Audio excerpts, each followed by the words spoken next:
আল্লাহ তাআলা যদি আপনার থেকে কিছু কেড়ে নেয়, বুঝে নেবেন সেটা আপনার জন্য ভালোর চাইতে ক্ষতির সম্ভাবনা বেশি বলে রব সেটা কেড়ে নিয়েছেন। রব দেখছে আমার বান্দা থেকে যদি এটা আমি কেড়ে নিই, সে কষ্ট পাবে 2 বছর, কিন্তু এটা যদি বান্দার কাছে থেকে যায় কষ্ট পাবে আজীবন। এমন মা বাবা কি আছে যে সন্তানের খুশিতে খুশি হতে পারে না? এমন মা বাবা তো নেই।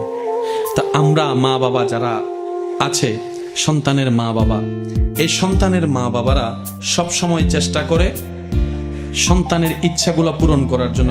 সন্তানের ইচ্ছা পূরণ করার চেষ্টা করে, স্বপ্ন পূরণ করার চেষ্টা করে। কিন্তু ক্লাস 4 এর সন্তান যদি বলে বাবা আমাকে একটা আইফোন দাও, দিবে? বলেন না দিবে? সামর্থ্য থাকার পরও দিবে? কেন?